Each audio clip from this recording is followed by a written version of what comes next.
Assalamualaikum warahmatullahi wabarakatuh. Bertemu lagi pemirsa di sini di channel informasi, edukasi dan tutorial bersama siapa?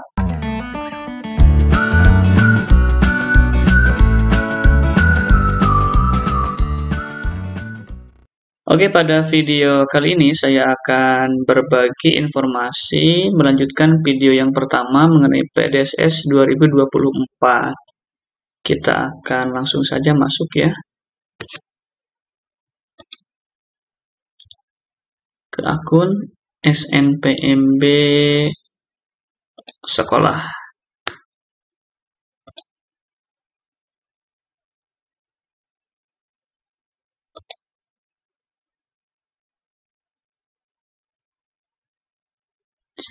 Oke, kalau pada video sebelumnya kita membahas mengenai verbal ya.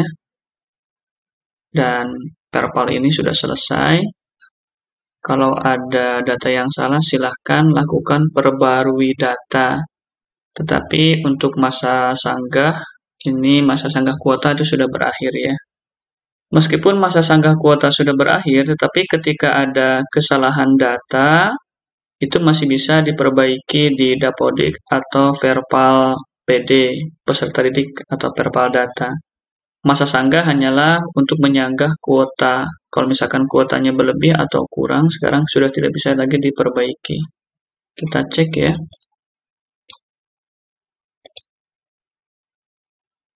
Nah, ini siswa saya baru mendaftar 51 orang. Ini termasuk yang eligible dan yang bukan eligible ya. Oke, kita akan keluar. Sepertinya tidak bisa keluar ya. Kita masuk ulang di sini. Langsung setelah verbal selesai, kita ke PDSS.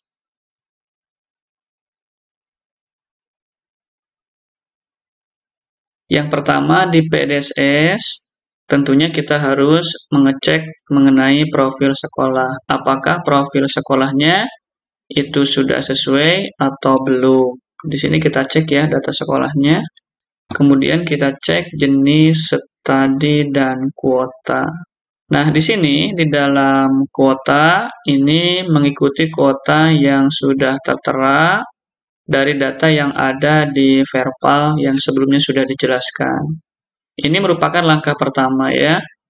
Kita tinggal cek saja jurusannya apakah untuk kuota MIPA sesuai atau tidak, IPS sesuai atau tidak. Dan sekarang untuk kuota itu sudah ditutup ya masa sanggahnya. Kemudian apabila ada di sekolahnya jurusan bahasa, ini pasti di bawahnya ada. Menyesuaikan ya, termasuk madrasah aliyah, biasanya ada jurusan keagamaan. Kemudian kita pilih apakah di sekolah kita itu kelasnya reguler 3 tahun, apakah akselerasi cuma 4 semester berarti 2 tahun ya, atau akselerasi 6 semester, atau kelas reguler 4 tahun di sini ya. Oke, seperti ini. Di sekolah saya, karena kelas reguler 3 tahun, maka yang saya pilih adalah ini.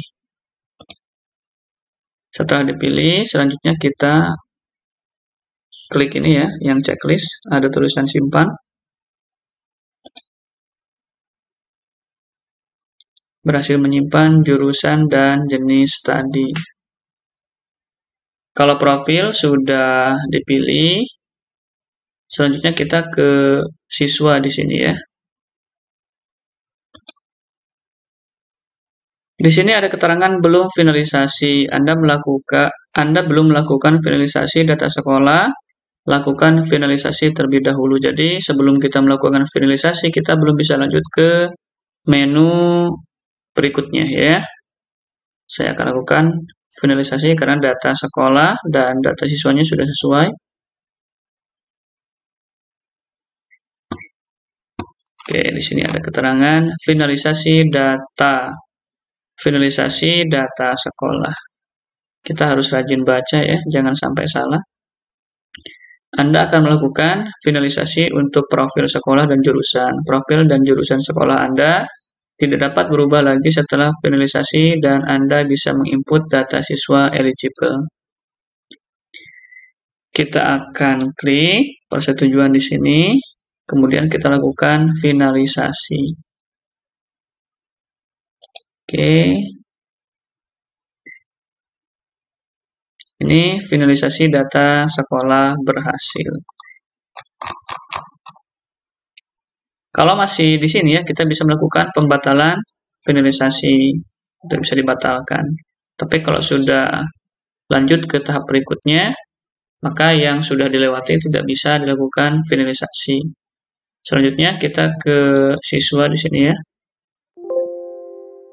Di sini ada siswa berjurusan, daftar siswa eligible. Ini untuk MIPA masih kosong ya. Untuk IPS juga masih kosong. Di sini yang tertera hanyalah kuotanya karena kita belum menginput siswa di sini. Selanjutnya di sini kita harus mengisi daftar siswa eligible. Nah, untuk mengisinya ini ada dua cara. Kita bisa memasukkan NISN satu persatu. Kita bisa juga mengimpor data siswa secara langsung keseluruhan tiap jurusan masing-masing. Saya contohkan ya. Saya akan contohkan untuk satu orang saja. Saya buka daftar NISN di sini ya. Saya ngambil misalkan yang ini Jingga Ripalno. Saya copy NISN-nya di sini ya.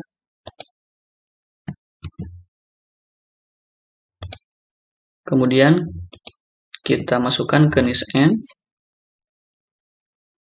dan kita simpan di sini ya. Oke, maka di sini otomatis ada keterangan di sini berwarna hijau itu dimasukkan ke sini. Dan sini daftar siswa eligible itu masuk 1 dan kuotanya ini terisi ya, yang awalnya 0/35 ini sudah masuk 1/35. Tetapi untuk cara yang seperti ini lama ya, 1/1. Saya akan hapus kembali. Nah, di sini yang harus kita entry adalah NISN 10 digit ya, di sini. Dan ada peringatan, urutan NISN akan menentukan urutan peringkat. Baris pertama akan diabaikan, jadi kita mulai masuk dari nomor 2.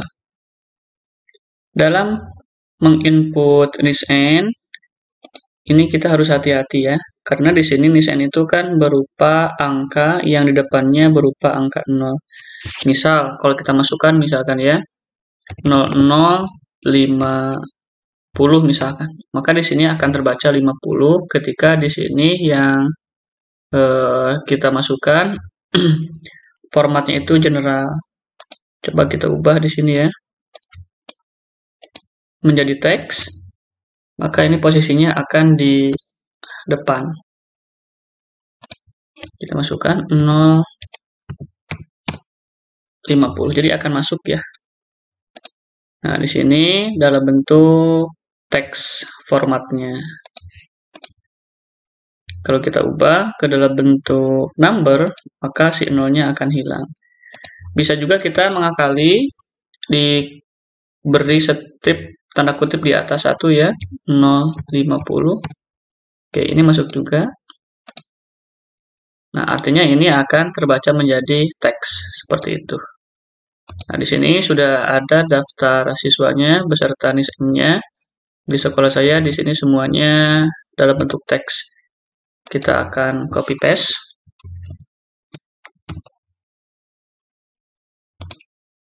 Dan kita pindah ke sini ya.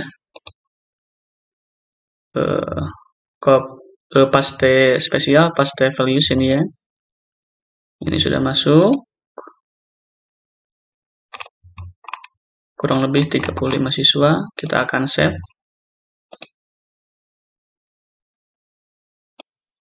Kita akan upload ya. Kita pilih file. Kemudian kita masukkan di sini untuk IPA. Ini sudah masuk. Kita akan simpan. Oke, berhasil mengunggah data siswa. Kita akan cek apakah di sini sudah masuk atau belum ya. Oke, di sini datanya sudah masuk. Ini sudah terisi 35 dari 35 siswa.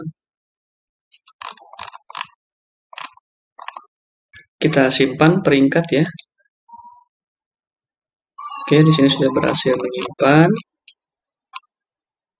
Kita akan lakukan hal yang sama untuk jurusan IPS. Terlebih dahulu kita isi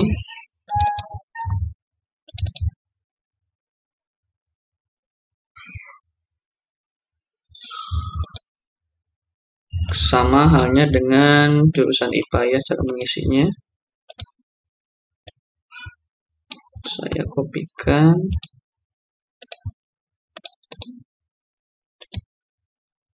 Di sini dalam bentuk teks ya.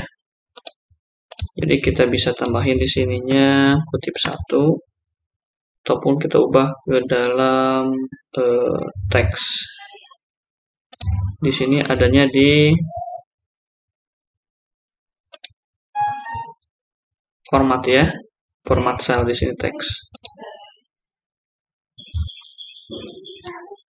Kita simpan.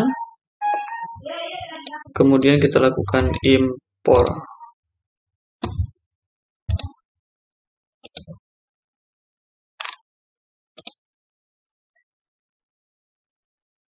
Oke, berhasil mengunggah data siswa. Kita akan cek di siswa perjurusan untuk IPS ya. Oke, di sini kuotanya 20, tetapi di sekolah saya yang mendaftar eligible itu sebanyak 14 orang dan sisanya itu mengundurkan diri ya, karena ada yang mau bekerja, kursus, dan urusan yang lainnya mereka setelah keluar dari SMA. Di sini ada 14 orang ya, kita simpan peringkatnya. Oke, sudah tersimpan. Dan kita akan lakukan finalisasi setelah yakin bahwa tidak ada perubahan untuk daftar siswa eligible ini. Kalau sudah yakin, kita lakukan finalisasi untuk data siswa eligible. Finalisasi data siswa, Anda akan melakukan finalisasi untuk data siswa perjurusan, tidak termasuk nilai ya. Setelah finalisasi, Anda tidak dapat menambah atau menghapus data siswa yang sudah ditambah, melebihi kuota akan terhapus dari ranking terbawah. Ini finalisasi data siswa eligible perjurusan, tidak termasuk nilai. Oke, kita finalisasi. Di sini ada keterangan masih ada jurusan dengan jumlah siswa kurang dari kuota. Apakah Anda yakin untuk tetap melakukan finalisasi? Artinya kuotanya kan 20 ya, tapi yang diisi tadi cuma 14. Berarti ada 6 kuota yang tidak terisi. Karena sudah yakin, saya lakukan finalisasi. Oke, kita kembali ke siswa. Maka selanjutnya di sini kita sudah bisa menginput nilai siswa. Tapi di sini belum bisa melakukan nilai siswa apabila kita belum finalisasi kurikulum. Anda belum diperbolehkan melihat halaman ini apabila Anda belum melakukan finalisasi data kurikulum. Oke, kita ke kurikulum terlebih dahulu. Adanya di sini ya, pemirsa. Oke. Akan lanjut di bagian berikutnya untuk mengisi kurikulum per semester ini. Terima kasih, mudah-mudahan bermanfaat. Assalamualaikum warahmatullahi wabarakatuh.